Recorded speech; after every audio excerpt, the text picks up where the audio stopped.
what seems to be trending as we speak is that of the recent Minister of Arts and Culture, Minister Hannatu Musawa, and Innovation, Minister Hannatu Musawa.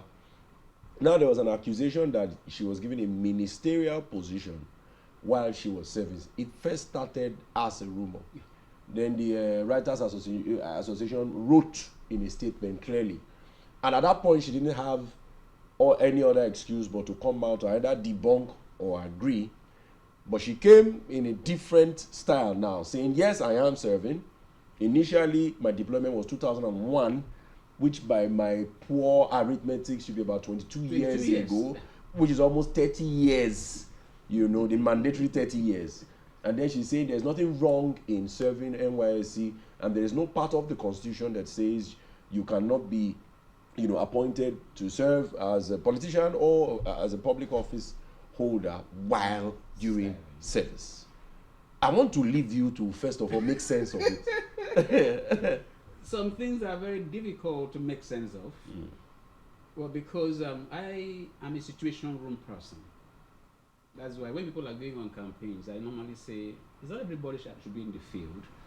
Some few persons should be in a room, thinking. Observing, putting things together. And when they come back, you present it to the man in charge. Oh, this is the new thinking. There's analysis about individuals, about issues, about problems, and all of that. I belong to that club. And I've been asking questions about this amazing lady. She was the one that knelt down when she was inaugurated. I think so. Yes. I think so. Humble, good looking, calm. It was a plus for her. Some people complained, why did she have to kneel down? You're a minister. I said, no. The portfolio that assigned to her, culture, that is our culture. There's virtually no culture in this country, even we here, that we don't have the prostrating, you know, or genuflecting, or bowing, as a mark of respect. Yeah, northern brothers, brethren, they have it. They will go low, and Rangadede, and the Yorubas will prostrate, and even a king prostrates. Some people may not do this. A king prostrates once on the day of his coronation. He prostrates for everybody. So those are signs of the culture. Those are signs of the culture. So I loved that. But something happened, which should be happening almost daily.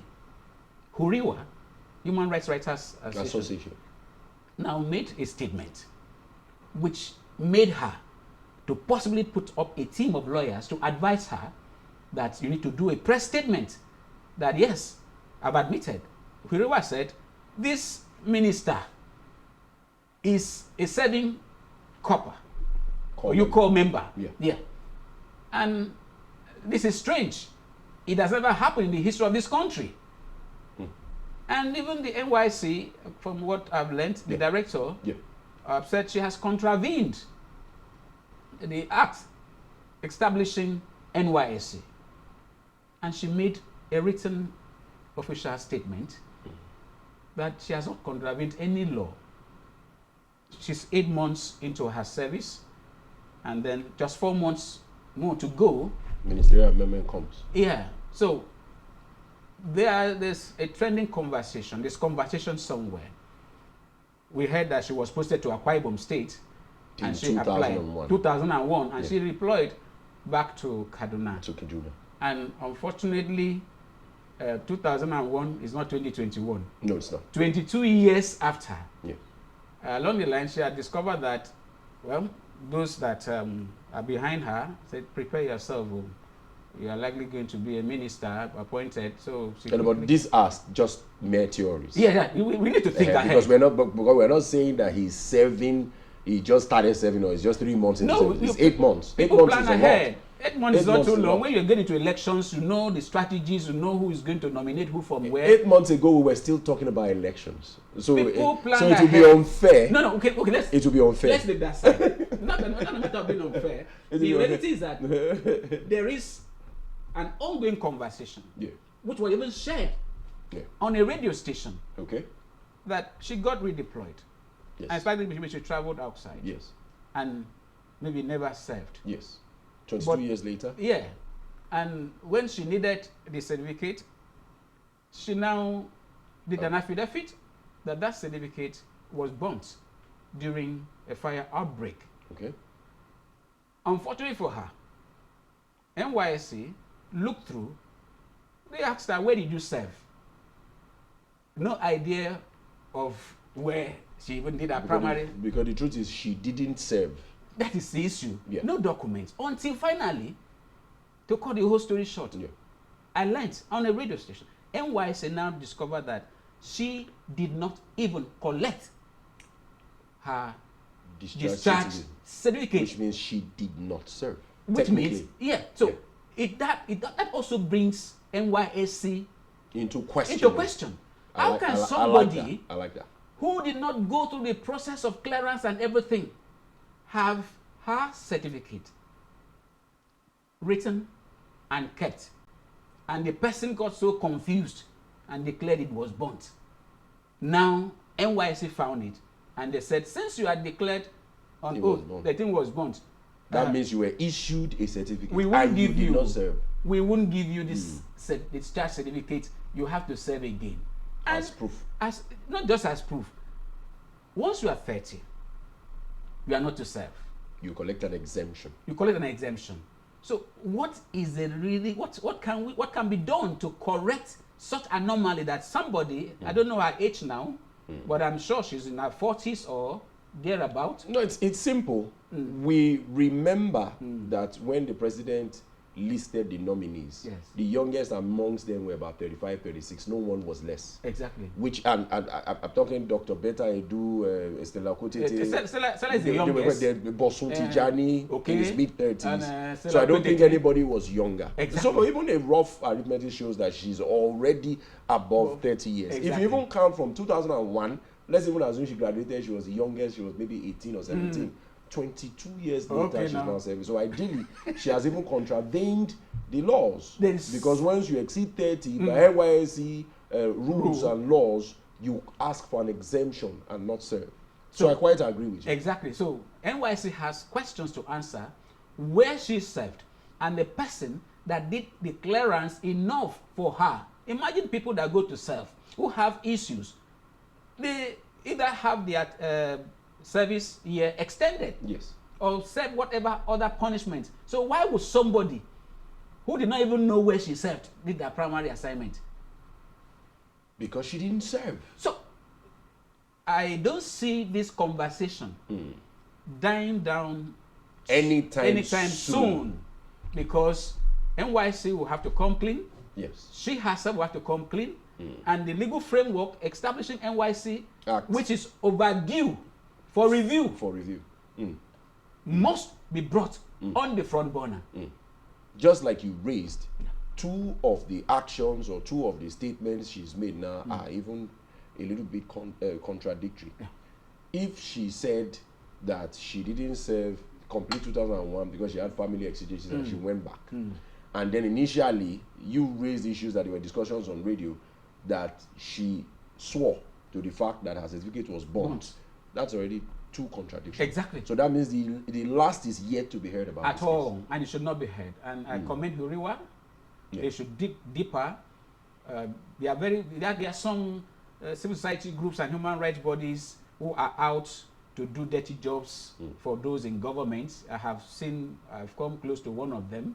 And there are others who are serving for humanity. Government or against government? For government. The politicians establish NGOs to be able to work for them, speak well, and all of that, not to defend the people. Anywhere you see a comrade or a civil society person, you should be able to go to sleep that person can represent you anywhere. Yes. That's we're doing in open forum, and we don't expect to be liked by persons who love darkness.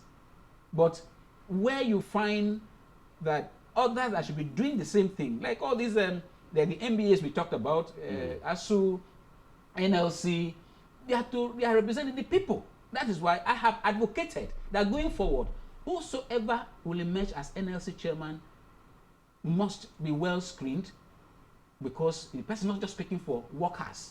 Speaking for the entire citizenry. You are speaking for the citizens.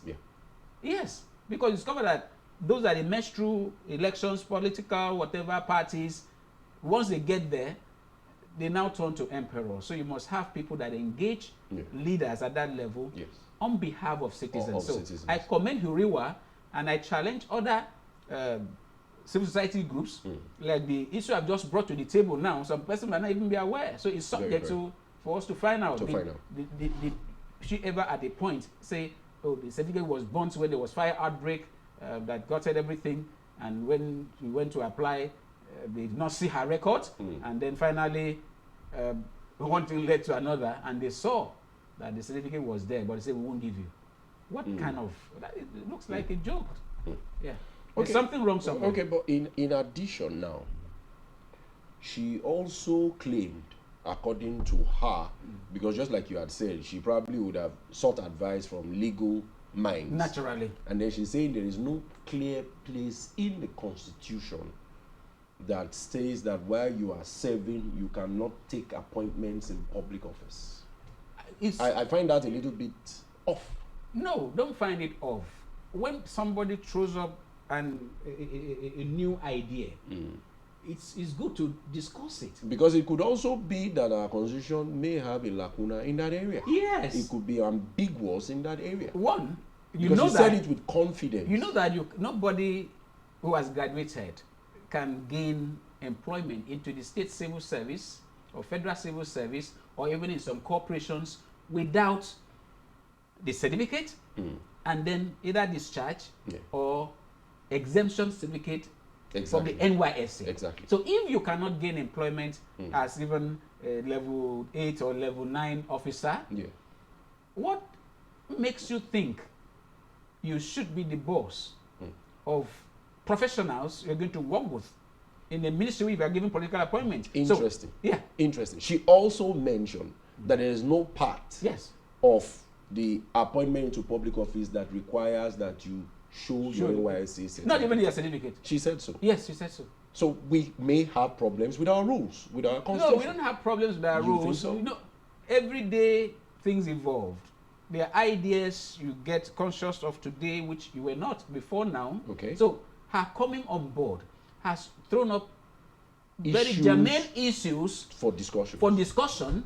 And if at the end of the day we find that, oh, it's not proper, because for one, for her to challenge the director of NYSC, who says that she has, the director said she has contravened the NYSC Act. Says no. He said there's no place in the act that you are the head that stops me. Exactly. Yeah. If the requirement for even getting the highest office in Nigeria is a primary school certificate, she may be right. No, she may be right, but there's there are no morals any longer. That's why we have challenges, even where somebody is not qualified. Let's look at Stella Okutete, who was nominated.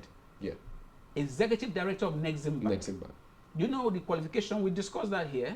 The qualification to be at that level, 18 years in the banking sector, and then with all the requisite experience. 2 years at the managerial level. Minimum of 2 years. And she was not cleared by the Senate. But she had other issues. They told Mr. President, please, this person is not qualified. Mr. President vetoed. So the impunity and trying to get people who are not qualified to assume a particular position because of relationship, because like Oketete, is she a fashion designer or maybe also owns a spa? Yes. We know she was a banker or she's a banker. No. The discussion, before she got to that level. No, but she's not minister now, is she? No, she wasn't clear. She's one of those I just said it's impossible, apart from other issues about certification. No, she had forgery, mismanagement of funds. That was even critical amongst all the allegations. She had access to trust funds because a sitting president vetoed the rejection by the Senate and said she must be. And nobody even knows her godfather, because how can this young girl be rising like this fast? So, like Musawa, Hannatu, you can imagine somebody posted to Akwa Ibom. Akwa Ibom is where people desire to be posted to. Yes, because but somebody comes here and walks the deployment back to her place and they never served. There's more to it. There's more to her personality.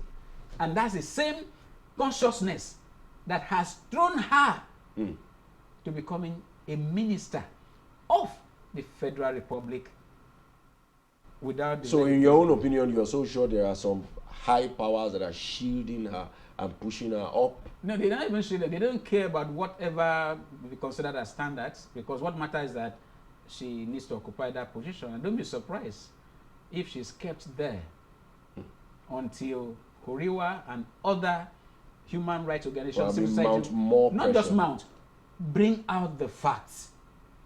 Bring out the facts. Legal experts in NYSC, is there any provision like that having to do with political appointments? What does the Constitution say about it clearly? Yes. If nothing has been done about that, yeah, we have to do something about it now. Okay. Yes, I don't blame her. That's how she was. That's how she has come up enough to be able to be sent, and she was cleared. She was cleared to security clearance, Senate clearance. There's more to it.